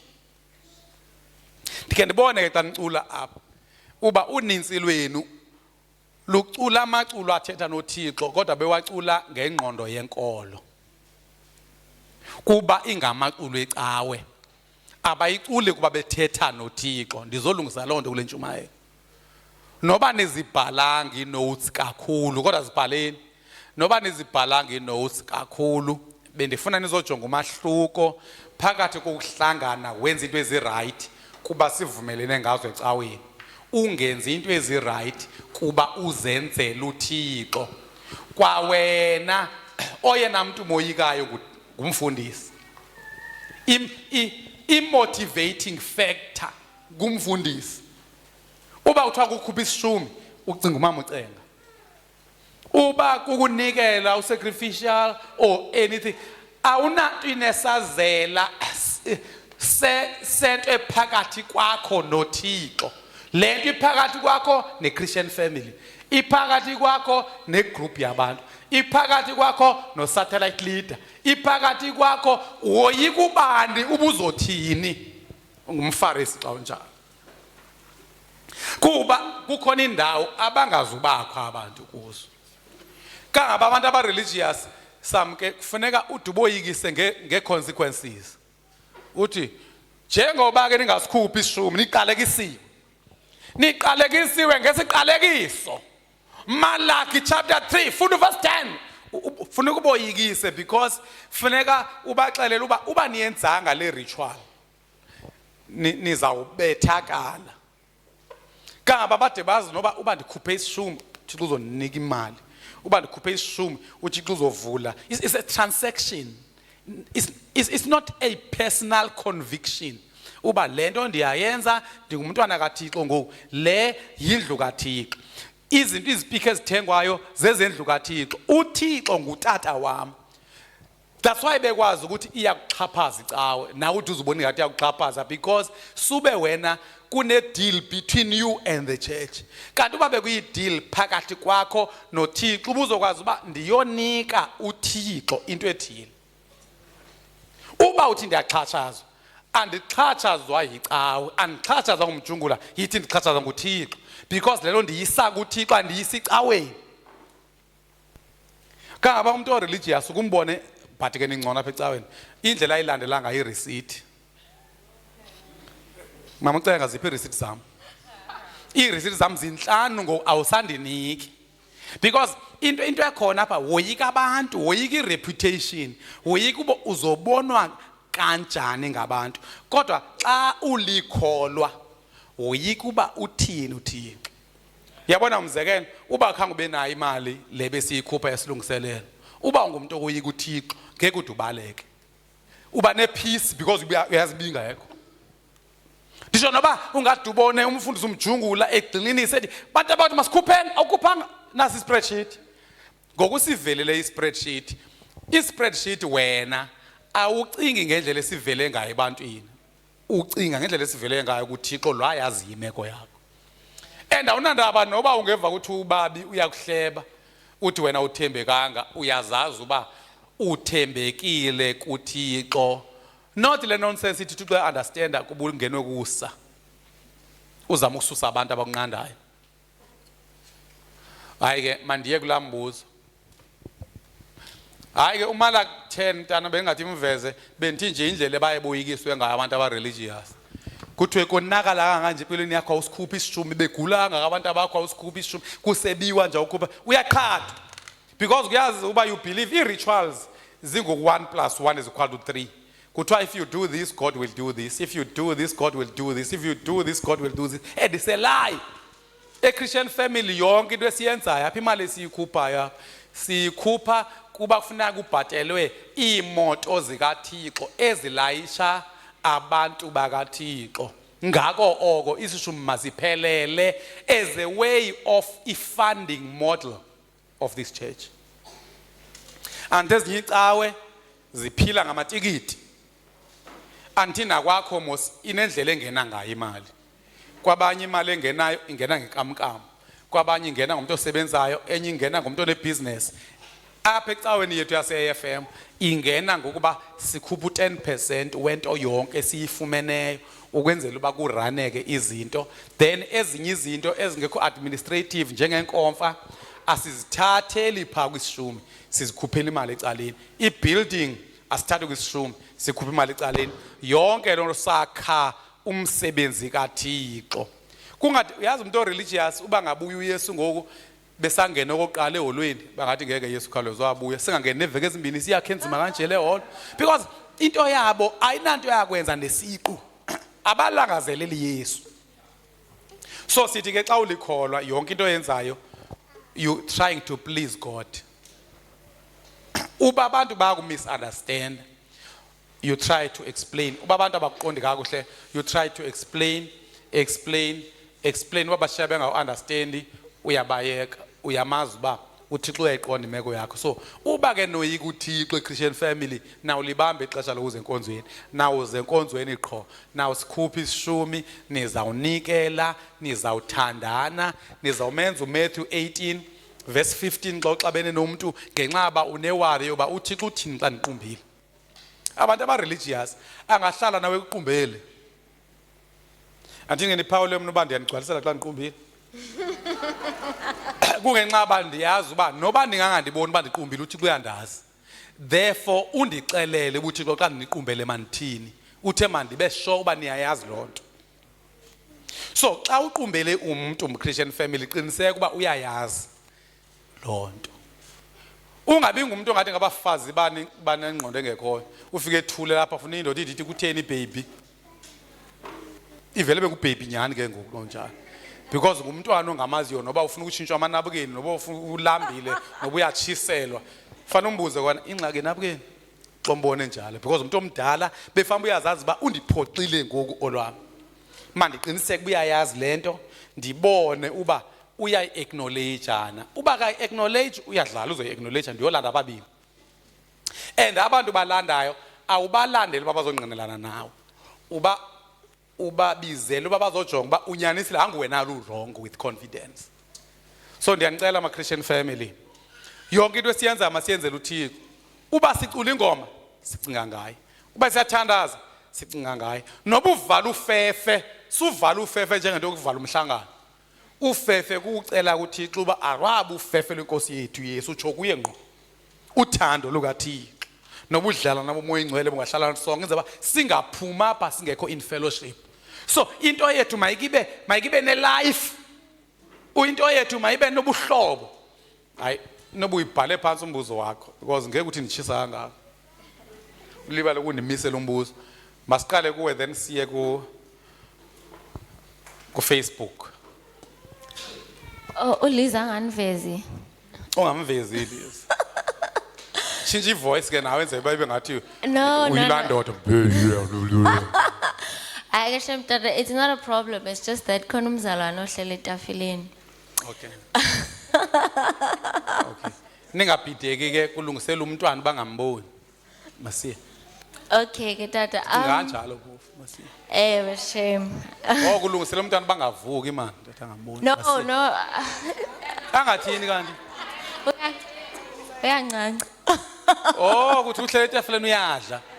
Hayi bo thina abantu abamnyama itafile yomntwana sinangxaki nayo but ngakhabelungu ngababukeleyo. Okay, ke tata. Mamelana bomama abelungu abathanda ukuyibona itafile yomntwana. Into itafile yomntwana omncinci libele xa uncancisa ukho abelungu leqhuma ibele. Then ke xa uncancisa ukho abantu abamnyama ke noba ungalithumela pha eminyango asinangxaki nalo but xa ukho abelungu impucuko leyo. Thank you Lily. Kaloku de kutsho ukuthi imaze nebelelide. Asinangxaki nalo thina. Yes, Kelly. Okay, Tata. Yeah. Ndiyera xa sendishiyekele 10 minutes nitsho lapha. Andifuni nje ukuyibhuda le 1 hour 30 minutes excluding songs. Yes. Okay, Tata. I think bendinombuzo, but umbuzo waphenduleka. But ke ngoku I think it's more like a comment. Cha ke ingathi thina kukoyika, but ke I hope izovakala into endifuna uyitsho. So I think lento like the comparison between being a religious person and a believer dibanisa nenye into bendike ndayicinga ngoku besithetha about always remembering that there is God. I hope andiyibhudi topic, but ikhona into bendiye ndayicinga ke about umntu engathi mhlambi ufana nam okanye umntu who's a perfectionist, uba you know unga end up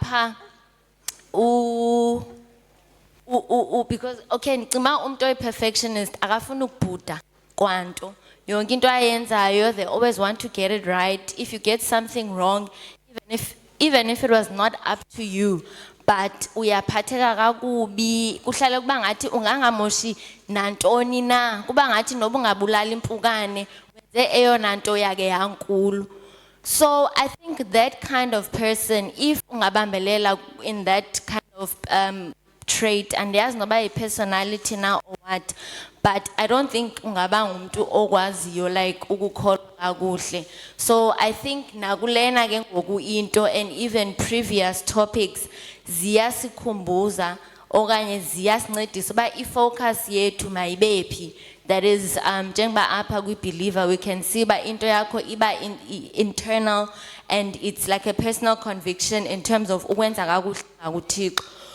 I don't know if diyavakala, but umbuzo bendinawo uye waphenduleka. I just wanted to share that. I don't know if Yeah, unyanisile ulili. Abantu be-religion bafuna ucula kakuhle. They are mindful of people. Xa ethandaza mamalishe akacingi ngoThixo omameleyo, ucinga ngabantu abamameleyo. Xa eqala funeka aqale ngendlela ene-fashion. Dear Heavenly Father, we stand before the throne of grace. So ifuna ke ngoku uzijonge wena ba xa umuntu o-religious yonke into ayenzayo nomtha. Ingqondo yakhe igcwele abantu ababukeleyo, abamameleyo nabazo-react.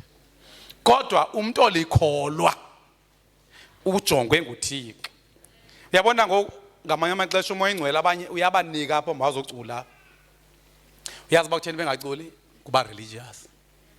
Because xa religious umanyelwe ngabantu.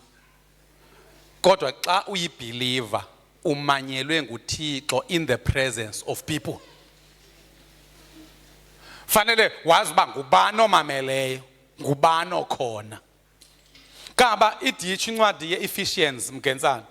Ephesians 5 verse 19. You sing, you speak to one another with songs, and you also sing to God. So ubunengoma obufuna ukuyiculela uThixo awunandaba ndoba uzothiwani. Uba kuthiwa awuyibamba ibhithi ucula isolo. Kwisolo akudingeka ibhithi. Because apho udinga ibhithi kuxa uzocula nabantu ezabazi bangabangene nini. So bonke abantu abalapha ecaweni abathi mina ndiliyilwe ekuculeni banengqondo yokuba religious. And ubu-religious, you are mindful of people. Mna ndake ndanayo lo Sathane because ndatyhafiswa esikolweni. Yaphela ndisoba likholwa. Uyabona konje abandilikholwa ndishumayela ndisho uba imessage endiyishumayelayo ifika kuThixo kuqala.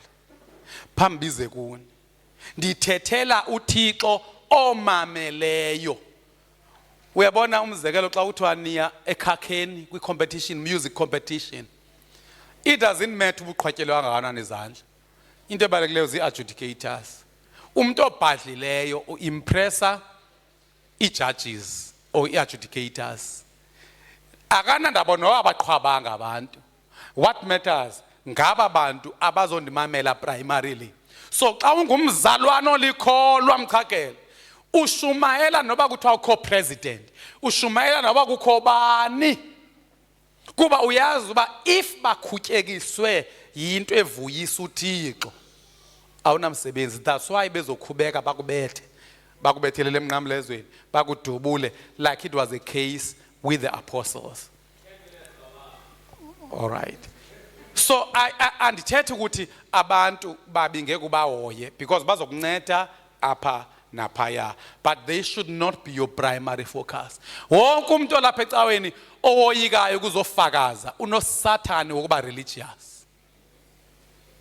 Uba uthi uliyilo xa kuyiwapi, because okokuqala uThixo nguye okunika amazwi omawathethe. Uba uze apha ngaphambili xa uzofakaza mosapho uzobonakalisa ukukhula kuThixo, ukuba ebuncinane seyikhona into endingayithetha ngoThixo noba ndiyithethe umzuzu omnye. Kodwa ubu-religious ungumuntu wezi-structures, ungumuntu we-community, ufuna ukuyenza into ngendlela i-community efuna ngayo. Ndithi ke phumani ukuba nomoya wenkolo, yibane ngamakholwa, yibane nombuzo othi uthini uThixo ngale bendiyithetha, uthini uThixo ngale ndiyenzayo, uthini uThixo xa ndiqumbe kangaka ndiqumbela ubabi, uthini uThixo xa ndiqumbela unomtha. Because xa u-religious awunamsebenzi as long abantu bengakuboni, awunayo nje into ethi uThixo ndibona. Kaba ndike ndiba newari nabantu babanengxaki yesishumi, bathi hayi ubona uMoses kwathini izishumi, uAbraham kwathini izishumi. Uba uke wazazi uba ndixhasa umsebenzi kaThixo, it doesn't matter uba lithini igama olinikiweyo, and awunothi ukhathazwe kuba kuthiwe khupha u-10% xa unobuhlobo nyani noThixo, because you always think of inceba oyenzelwe nguThixo nendlela owisha ngayo. That's why kwaba khona ingoma ethi anako kwanele, anako kwanele. Awunovele wethuswe i-minimum ke nga-10%, because unento ethi anako kwanele, ndizomnika uqobo lwam, thatha konke, thatha uqobo lwam nako konke okwami ndiyavuma. Utsho kanjalo xa usona ubudlelwane naye, because yonke into yalapha emhlabeni iyajala. Nike niyibona intombazana xa ithanda inkwenkwe noba iyabheda, kujala nabazali, ayiva mntu. Noba ngaqhama ukuthi athi yentombam, intombazana ndaba nantombam iphaphela elisoka. Noba ujola naye uzommithisana, anamsebenzi noba ungavala amafele wehla ngumthi osecawa efestile, because indlebe zivalekile bubuhlobo. Nawe uba njalo xa ukholwa. Abapostile kuthiwa bathi basokuhlolwa ngumoya ingcwele banikela, bathengisa ngemihlaba, banikela ngazo zonke into abanazo. Kangaba i-theologians ezithile zithi indlala yabeseJerusalem ngenxa yala mosharha babeyenzile, but kanti zimamela i-theologians zitsho kanjalo, zithi banikela kakhulu bade bangamahlwempu, sebefuna uyoxhaswa ngamabandla aseMacedonia njengoku, sebecelelwa nakwamabandla aseKorinte eJerusalem. Anti yayiprofethiwe ndla yayizoba khona. Kanti iBhayibhile nina niyidibanisa xa nimamele. Bazalwane, ndithi ke namhlanje kusukela namhlanje uThixo set the Lord before you. Veza lo verse. Set the Lord before you. Ubuyacula, culela yena ngaphandle kokuba ingoma iculela abazalwane. Singing psalms and hymns and spiritual songs among yourselves, and make him using to the Lord in your hearts. So ukhona umculo owenzela inkosi. Uba ngawapho khalo zozi expressa uThixo. Ukhona ingoma nje okhalo uthi I love you Lord in moments like this, ngobe ndiyiphaphele kwezinsuku. I sing out a song. Ube nento ethi yo ndizocula kakubi, ngubani wethe ngubani ocula kahle? Because ungenza eba kuThixo lo sithi ucula kahle uyachinceka kwayele sweet sisiyongo sale voice. Ngenza ukuthi kuyachinca sesiyongo sale ungathi ugalela iswekile kakhulu. Kanti xa ufika wena ngebhazuka yakho ye voice, I love you Lord, uThixo nguye kanye. And na uThixo kudalile uba you are mindful of God, uThixo uyayiva ivoice esezulwini uba ngubani ke lo culayo ngoku. Wena usafuna ucula njengobani weJoyous, ufuna ucula njengobani weSoweto Gospel Choir, kutsho ukuthi u-religious, unomoya wegroup. unomoya wecawe ungunocawe awungomntwana kaThixo. Ndiwuzamile umahluko phakathi kwenkolo nokukholwa. Sithi ukholwa kungoYesu, kanti inkolo ingabout igroup ebeliever kwinto enye ne-rules. Ubuyanikela wena unikela kuba irule kaba khona abazalwane ebebenikela ngo half talents noba kafuneki because bayabona binidi izoba nkulu. Shayo half talents omnye wanikela 10,000 ekonfeni wangabi nandaba noba kuthiwe 1,500 wena ukhupha ka 1,500 uqhaqhazela because into egqitywe igroup awuyenzi kuba iyinto oyenzela ukukholisa umnikazi webandla not umjunguli. Uyabona ngokwapha noba ndingakuqhwaba ngempama mamalisha ungabuya kusasa xa ulikholwa. Antiko Nigeria bakhonjwa ngesibhamu abaphindi babuye. Xa uzovela uphume ecaweni ukhutshwa kuhletywa. Kusho ukuthi ungakhonjwa ngesibhamu ngathi une reason enough. Thetha loo nto ke mntanam undiyela angathandi ngixothe pha emaqhosheni. Iphelele ibhetri khawulezisana. Yicawe etheni iphelele ibhetri? Yeyiphi le cawe ke thina?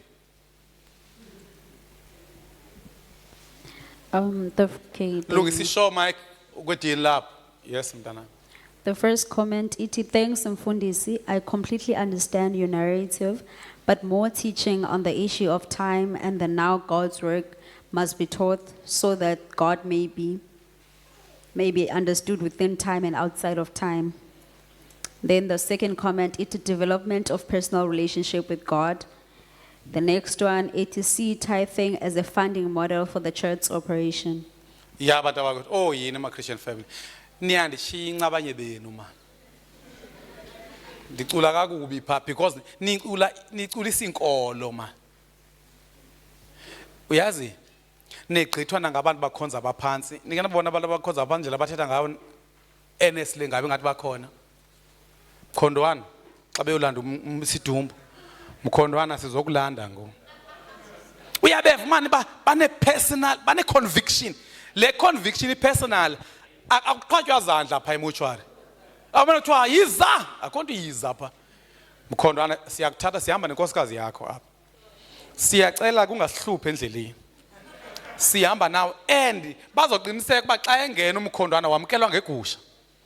And indlela abakuphoxa ngayo xa ufuna ukwenza into ezophoxa umkhondwana ongathi ukho. But abazalwane bacula as if God is not there. It's like they are singing to the air. Ndithi namhlanje wena uThixo manje beka ingoma ngizocula apha udumisa uThixo. Wena uThixo manje beka into ozoyithetha apha izoyithatha noba 30 seconds because uthobela uThixo awuthobeli mjungula. Christianity is not about any person, it's about God. It is centered around God. Kanoyika uThixo ayimna. Uba ke noyika uThixo niyoba ngcono even what I expected. You'll be better than what I expected. Uthindira. Sithi ke umuntu o religious ecaweni uzela abazalwane.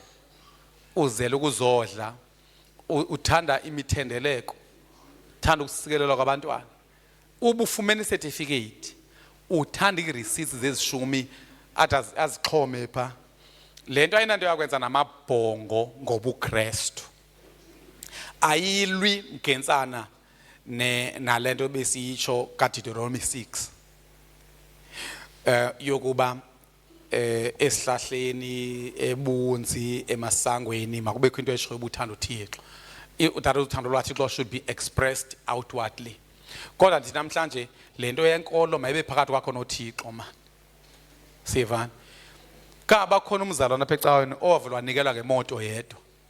Sangabe sithi make sidibane so 10 rand, sidibane so 2 rand because wesazi uba akaniki mjungula. Ndinemoto mina zami. Noba bendingenayo futhi ebenganganiki uThixo xa engatsho. Abanye banikelela befundisi, not kuba bethanda lo mfundisi. Kuba bethanda lo muntu ovuyiswa ngulo mfundisi. Uphatha yonke into ayenzayo lo mzalwane is because of God. Yonke into ayenzayo is because of God. Yonke into ayenzayo is because of God. Kaba most yabazalwane kudala babethe xa bedibana umfundisi bamfumbathisile edolophini. Ngenxa ba usazobe befundisi bangabona bangenamali kakhulu. and abake mnamali nangoku imost yabefundisi ngaphandle kwabafana basithi banekhadi. But ubungaya kubafundisa abadala amaxhego ecawe ezakudala ezufika zinendlu yodaka.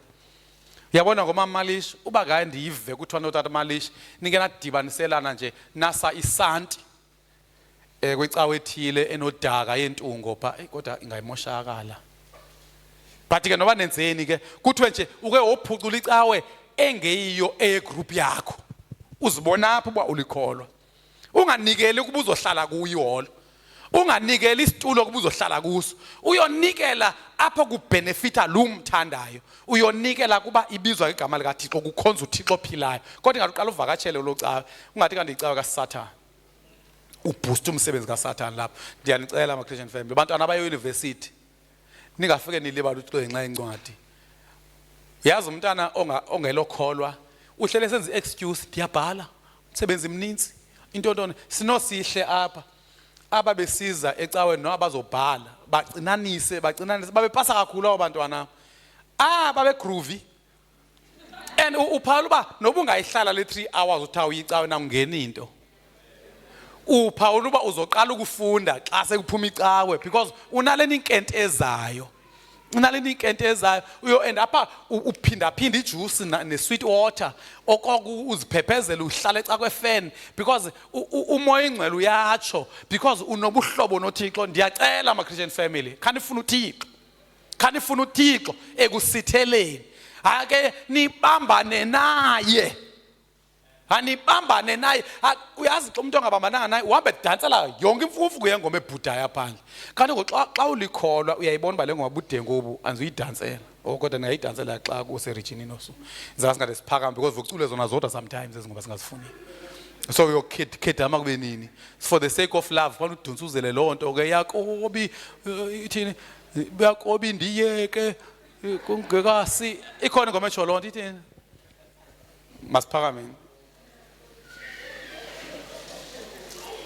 Kaba ndisayicinga mna naleyo baxa ushumayela ukhalisela ikeyboard ingathi nabo bu-religious. Yeah, inobu-religious obuthile laa nto because i-religion inento yokwenza ne-system. Yimani khaniva uba kuthiwe i-religion nguhow kanti i-faith nguwhat. So which means faith is about God, faith is about the message, but religion is about how the message was preached. So ubuke wa kaba xa ufika eBible College kukhona into ekuthiwa i-mannerism, izinto ezidistracta imessage zenze ingeviwa kuthiwa zi-avoid ezo zinto ezo. And when ndiyiphawuleyo abantu abaninzi have fallen trap of the religious side of preaching. Ukushumayela okungekho religious akuna art, akho artistic. Andithethi ukuthi kuyasetyezwa ukuthi kuyakukhwazisa yimini, but xa kukhwazisa ukukhwazisa le nto ibhombayo le ndlela egxininisayo. Kodwa kukhona ukubhomba kunestyle. I-religion loo nto le iyadika inezothe, but ke siye sinyamezele ke noba kuthiwa njengoba uzothini emva kwale nto ubuyenza. So ndizama ukuthi bantu abakwethu i-religion ihoya i-structure. Uyayiva i-introduction yakhe, uyayiva i-presentation, uyayibona i-conclusion. Uphala uzonconyelwa indlela oshumayele ngayo, not into oyishumayeleyo uba ithini ngoThixo. Inyaniso kaThixo, inyaniso ngoThixo. And i-religion is about feelings, it's about outward feelings.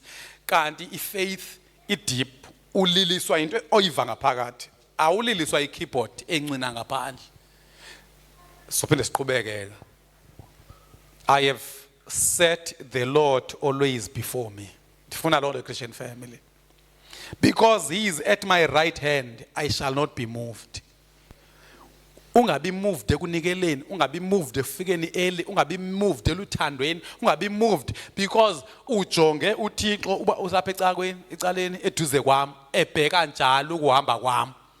Oyena muntu okubheke ukuhamba kwakho kakhulu uThixo kunami.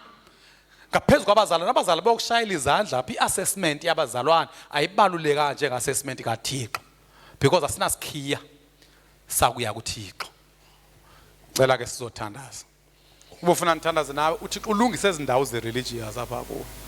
uThixo akufake intshisakalo ye-personal conviction, personal relationship.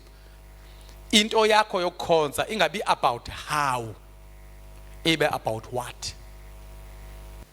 Kungathiwa ushumayele kanjani umshumayeli, sithi ushumayele ntoni. Ufuna uthandaza nawe ke. Kufuna nithandaze nawe phama isandla uthi kokudala ekunqanda ngondishumayelayo. Dear Heavenly Father, siza kuwe. Siyakholelwa ukuthetheni kwakho, and xa uthetha siyehla. Siwaphansi ngamadolo, sivume uba wena unyanisile. Sivume uba wena uright thina si-wrong. Siyakholwa Enkosi ukuthi xa uthetha nathi awusigwebi, xa uthetha nathi awusikhupheli ngaphandle, xa usidisciplina it's because you love us, xa usibonisa amaphutha ethu it's because you want us to be better.